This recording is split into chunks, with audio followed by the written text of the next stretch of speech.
അതിൻ്റെ എസ്റ്റിമേറ്റ് തയ്യാറാക്കണം, ഇൻവെസ്റ്റിഗേഷൻ നടത്തണം, പ്ലാൻ തയ്യാറാക്കണം, അതിനുശേഷം അതിന് അഡ്മിനിസ്ട്രേറ്റീവ് സാങ്ഷൻ വേണം, പിന്നെ ടെക്നിക്കൽ സാങ്ഷൻ വേണം, പിന്നെ ടെൻഡർ ചെയ്യണം, വർക്ക് അവാർഡ് ചെയ്യണം. പ്രതിപക്ഷ നേതാവ് മാധ്യമങ്ങളോട് വർക്ക് അവാർഡ് ചെയ്യണ കേസുമല്ല ഇത്. കാരണം ഒരു പാർട്ടിയല്ല ഇത് എടുക്കാൻ വേണ്ടിയിട്ട്, വേറെ ആരും എടുക്കാൻ തയ്യാറല്ല, എല്ലാവരും മാറി.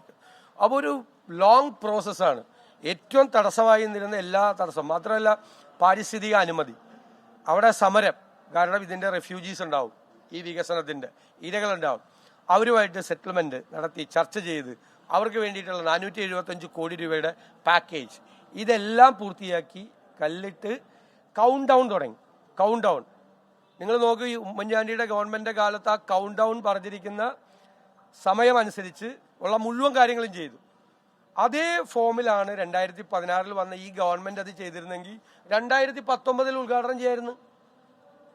പിന്നെ എഗ്രിമെൻ്റ് ഉണ്ട്, ഗവൺമെൻറ്റും അവരും തമ്മിൽ എഗ്രിമെൻ്റ് ഉണ്ട്. ആ എഗ്രിമെൻറ്റിൽ 2017 റോഡ് കണക്ടിവിറ്റി മുഴുവൻ തീർക്കാവുന്നതാണ്. ഇത് 2025 ആരംഭിച്ചിട്ട് പോലുമില്ല. 2019 റെയിൽ കണക്ടിവിറ്റി മുഴുവൻ തീർക്കാവുന്നതാണ്. 2025 ഒന്നും ചെയ്തിട്ടില്ല. അപ്പോൾ ഇത് മാത്രം പണിത് വെച്ചാൽ പോരാ. റെയിൽ കണക്ടിവിറ്റി, റോഡ് കണക്ടിവിറ്റി ഉണ്ടെങ്കിൽ മാത്രമാണ് കണ്ടെയ്നർ മൂവ്മെന്റ്സ് നടക്കുന്നത്. അതിനുവേണ്ടി ഒന്നും ചെറുവിരൽ അനക്കിയിട്ടില്ല, ഒരു പണിയും ചെയ്തിട്ടില്ല.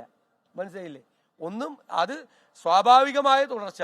അവർക്ക് സമയം നീട്ടിക്കൊടുത്തുകൊണ്ടിരിക്കുക എന്നുള്ള അദാനി ഗ്രൂപ്പിന് അവർ ചോദിക്കുമ്പോഴെല്ലാം സമയം നീട്ടിക്കൊടുക്കുക, ഒരു നഷ്ടപരിഹാരവും ആവശ്യപ്പെടാതെ തുടർച്ചയായി അവർക്ക് സമയം നീട്ടിക്കൊടുക്കുക എന്നുള്ള ജോലിയല്ലാതെ ഈ ഗവൺമെന്റ് കാര്യമായി ഒന്നും ചെയ്തില്ല. 2019 തീർക്കേണ്ടത് 6 വർഷം വൈകിട്ടാണ് തീർക്കുന്നത്.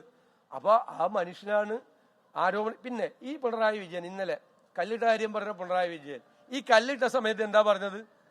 ഇത് 6000 കോടി രൂപയുടെ റിയൽ എസ്റ്റേറ്റ് തട്ടിപ്പാണെന്നാണ് പറഞ്ഞത്. ഇപ്പോൾ വയനാട് സംരംഭം ഉണ്ടായപ്പോൾ ഞാൻ പ്രതിപക്ഷ നേതാവ് നിലയിൽ സ്വാഗതം ചെയ്തു. ഞങ്ങൾ ഗവൺമെന്റിന്റെ കൂടെയാണെന്ന് പറഞ്ഞു. വിഴിഞ്ഞം പദ്ധതി തുടങ്ങുമ്പോൾ ഇന്ന് ക്രെഡിറ്റ് എടുക്കാൻ ശ്രമിക്കുന്ന ജനങ്ങൾക്കറിയാമല്ലോ, ഈ മുഖ്യമന്ത്രി അന്ന് പാർട്ടി സെക്രട്ടറിയാണ്. അന്ന് പറഞ്ഞത് ഈ വിഴിഞ്ഞം തുറമുഖം കേരളത്തിന്റെ ആവശ്യമാണ്, ഇതിന്റെ നിർമ്മാണം പൂർത്തിയായി, ഇത് കേരളത്തിന്റെ വികസന സാധ്യതകൾ തുറക്കുന്ന ഒരു സംഭവമാണ്, അതിന്റെ കൂടെ ഉണ്ടാവും. ഞാനന്ന് പ്രതിപക്ഷ നേതാവിനെ ഞാൻ അങ്ങനെ പറയുള്ളൂ. അദ്ദേഹം പറഞ്ഞത് എന്താണ്? അങ്ങനെയല്ല പറഞ്ഞത്. ഈ ഉമ്മൻചാണ്ടി ഈ കല്ലിട്ടതിനെ പറ്റി തമാശയല്ല.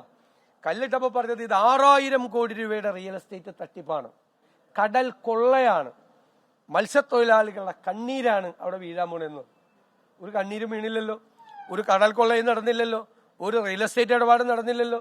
9 കൊല്ലമായിട്ട് ഭരിച്ചിട്ട് അന്നാ പിന്നെ ഒരു അന്വേഷണം നടത്തി ഉമ്മൻചാണ്ടിയെ കുറിച്ച് എന്തെങ്കിലും പറയായിരുന്നില്ലേ? അവർ തന്നെ വെച്ചല്ലോ CN രാമേന്ദ്രൻ നായർ കമ്മീഷൻ.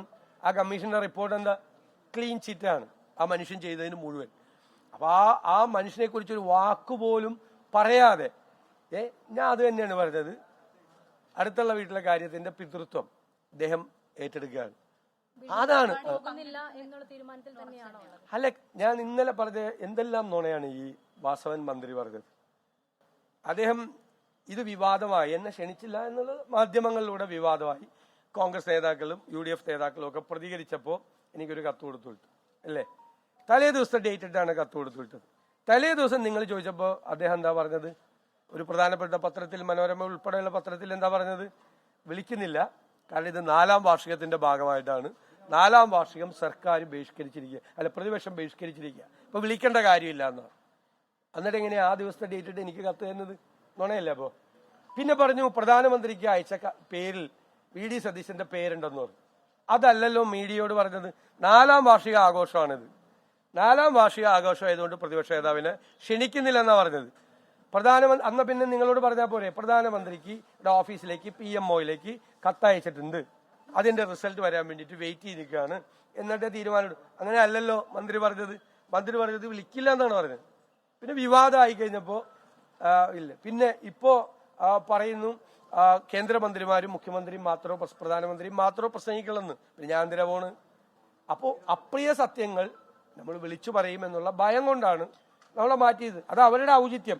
എനിക്ക് പരിഭവമോ പിണക്കമോ ഒന്നുമില്ല. ഇവരെ വീട്ടിലെ കല്യാണമൊന്നും അല്ലല്ലോ, ഇത് പൊതുപരിപാടിയാണ്. അത് ജനങ്ങളത് വിലയിരുത്തും, ജനങ്ങൾ വിലയിരുത്തും.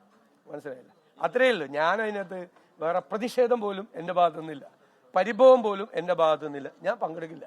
കാരണം പങ്കെടുക്കാൻ ഉള്ള കാര്യമില്ല. ഞാൻ അവിടെ ചെന്ന് എന്ത് കാണാൻ പോണ? എനിക്ക് കേരളത്തിലെ പ്രതിപക്ഷത്തെ പ്രതിനിധാനം ചെയ്ത് സംസാരിക്കാനുള്ള അവസരമില്ല.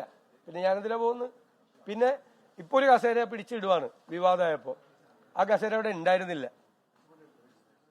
രാജീവ് ചന്ദ്രശേഖരൻ ഉണ്ടായിരുന്ന കസേര പോലും കേരളത്തിലെ പ്രതിപക്ഷ നേതാവിനോട് ഉണ്ടായിരുന്നില്ല. ക്ലിയർ ആണല്ലോ. ഉണ്ടെങ്കിൽ PMOയിലേക്ക് അയച്ചിട്ടുണ്ടെന്ന് പറഞ്ഞാൽ മതിയല്ലോ. അങ്ങനെയല്ലല്ലോ നിങ്ങളോട് പറഞ്ഞത്. നിങ്ങളോട് പറഞ്ഞത് വിളിക്കുന്നില്ല. 4ാം വാർഷികം. ഏത് 4ാം വാർഷികം ഇത്? ഈ ഗവൺമെന്റിന്റെ 4ാം വാർഷികമായിട്ട് ആഘോഷിക്കാൻ ആണോ 4ാം വാർഷികം? അതാണ് BJPക്കാർ വ്യക്തമാക്കണമെന്ന് ഞാൻ പറഞ്ഞത്. ഈ പിണറായി വിജയൻ ഗവൺമെന്റിന്റെ 4ാം വാർഷികം ആഘോഷത്തിൽ പങ്കെടുക്കാൻ വേണ്ടിയിട്ടാണോ പ്രധാനമന്ത്രി നരേന്ദ്രമോദി വരുന്നതെന്ന് BJP സംസ്ഥാന നേതൃത്വം വ്യക്തമാക്കണം. അത്രേ ഉള്ളൂ. ഇനി ഒരുമിച്ചാണ്, ഞങ്ങൾക്ക് യാതൊരു വിരോധമില്ല. ഒരുമിച്ച് ആഘോഷിച്ചു. ഞങ്ങൾ അതിൽ പ്രതിഷേധമില്ല. നിങ്ങൾ ഒരുമിച്ച് ആഘോഷിച്ചു. ഏതായാലും ഒരുമിച്ചാണല്ലോ എല്ലാ കാര്യത്തിലും. ഇതിൽ ഒരുമിച്ച് ആഘോഷിച്ചു. ഏത് കാര്യത്തിന്? തീർച്ചയായിട്ടും തീർച്ചയായിട്ടും തീർച്ചയായിട്ടും വിഴിഞ്ഞത്തിനെതിരെയല്ല സമരം ചെയ്തത്.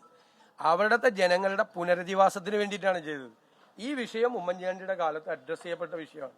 അതായത് അവിടെ ഈ 2000-3000 മീറ്റർ നീളത്തിൽ ഈ കൽഭിത്തി കെട്ടുമ്പോൾ അവിടെ സേഫ് ആവും. പക്ഷെ ബാക്കിയുള്ള സ്ഥലത്തേക്ക് കുറെ കൂടെ വൾണറബിൾ ആവും. കടലാക്രമണം രൂക്ഷമാവും. അവിടെ ഇതിന്റെ ഈ ഡെവലപ്മെന്റ് റെഫ്യൂജീസ്, വികസനത്തിന്റെ ഇരകളുണ്ടാവും. അത് മനസ്സിലാക്കി അന്നത്തെ സമരം ചെയ്ത ആളുകളുമായിട്ട് സെറ്റിൽമെന്റ് ഉണ്ടാക്കി 475 കോടി രൂപയുടെ ഒരു പാക്കേജ് ഉമ്മൻചാണ്ടി ഗവൺമെന്റ് ഉണ്ടാക്കി. ഗവൺമെന്റ് ഉത്തരവിറക്കി. പക്ഷെ ഇരകൾ എവിടെ കിടന്നിരുന്നത്? വലിയ തുറയിലെ സിമന്റ് ഗോഡൌണിൽ 450ഓളം കുടുംബങ്ങൾ കിടന്നിരുന്നു. ഞാനാണ് അവിടെ പോയി അത് കണ്ട് നിയമസഭയിൽ കൊണ്ടുവന്ന് കൈകൂപ്പി ആ പാവപ്പെട്ടവരെ പുനരധിവസിപ്പിക്കണമെന്ന് പറഞ്ഞത്. അതിനുവേണ്ടി അവർ സമരം ചെയ്തു. ആ സമരത്തിന് ഞങ്ങൾ പിന്തുണ കൊടുത്തു. അത് വിഴിഞ്ഞത്തിനെതിരായിട്ടുള്ള സമരമല്ല, പോർട്ടിനെതിരായ സമരമല്ല. വിഴിഞ്ഞം തുറമുഖം വന്നതുകൊണ്ട് ഉണ്ടായ വികസനത്തിന്റെ ഇരകളായി മാറി കാറ്റും വെളിച്ചവും കടക്കാത്ത സിമന്റ് ഗോഡൌണിൽ പ്രസവം വരെ നടന്നോടെ തളർന്നു കിടക്കുന്ന ആളുകളുണ്ട്. 450 കുടുംബങ്ങൾ, പ്രായമായവർ. ഇപ്പൊ അവരെ റീഹാബിലിറ്റേറ്റ് ചെയ്തു. അതാ സമരം കൊണ്ട്, ഞങ്ങൾ ചെയ്ത സമരം കൊണ്ടും തിരുവനന്തപുരം രൂപത, ലത്തീൻ രൂപതയുടെ നേതൃത്വത്തിൽ നടന്ന ഉജ്ജ്വലമായ സമരം. ആ സമരത്തിന് 1ാമത്തെ ദിവസം മുതൽ 140ാമത്തെ ദിവസം വരെ പിന്തുണ കൊടുത്ത ആളുകളാണ് ഞങ്ങൾ. ആ സമരം ചെയ്തു. ആ സമരം വിഴിഞ്ഞത്തിനെതിരാണ്. എങ്ങനെ? പാവപ്പെട്ട മനുഷ്യരുടെ പുനരധിവാസത്തിന് വേണ്ടിയിട്ടാണ്. ഉമ്മൻചാണ്ടി വച്ച 475 കോടി രൂപ ചെലവാക്കണം എന്നാവശ്യപ്പെട്ടുകൊണ്ടാണ് ആ സമരം നടത്തിയത്. ആ സമരം ശരിയായിരുന്നു. വേടൻ വിഷയവുമായി ബന്ധപ്പെട്ട് മന്ത്രി പറയുന്നത് ജാഗ്രതക്കുറവ് പരിശോധിക്കുമെന്നുള്ളതാണ്. പക്ഷേ ഈ വലിയ തരത്തിലുള്ള വിമർശനം ഈ ഘട്ടത്തിൽ ഉയർന്നു വരുന്നുണ്ട് കൈകാര്യം ചെയ്ത രീതിയെ സംബന്ധിച്ച്. ഞാൻ 2 രീതിയിലാണ് ഇതിനെ ഇത് ചെയ്യേണ്ടത്. ഒന്ന്, ഹൈബ്രിഡ് കഞ്ചാവ് അദ്ദേഹത്തിന്റെ ഒന്ന് പിടിച്ചെടുക്കും. ഒരു വിട്ടുവീഴ്ചയും പാടില്ല. നിയമപരമായിട്ടുള്ള എല്ലാ കേസും എടുക്കണം. കാരണം സിനിമ സൈറ്റിലും ഇങ്ങനത്തെ സൈറ്റിലും ഒക്കെ ഇതുള്ളത്. പ്രത്യേകിച്ച് ഇവരെ എല്ലാം വലിയ ഇൻഫ്ലുവൻസേഴ്സാണ്. സൊസൈറ്റിയിലെ ചെറുപ്പക്കാരെ ഇൻഫ്ലുവൻസ് ചെയ്യുന്ന ആളുകളാണ്. അവരിത് ഉപയോഗിക്കുക എന്ന് പറയുന്ന മെസ്സേജ് വളരെ മോശമാണ്. ആ കാര്യത്തിൽ അതിശക്തമായ നിയമപരമായ നടപടികളെടുക്കണം. മറ്റു വിഷയത്തിൽ പൊതുവായിട്ടുള്ള ഒരു അഭിപ്രായം ഓവറായി, അതായത് ഒരു പ്രപ്പോഷണലായിട്ട്, ഇപ്പോൾ ഞാൻ നിങ്ങളിൽ ഒരാളെ വഴക്ക് പറഞ്ഞു, എന്നെ തൂക്കിക്കൊല്ലാൻ പറ്റുമോ?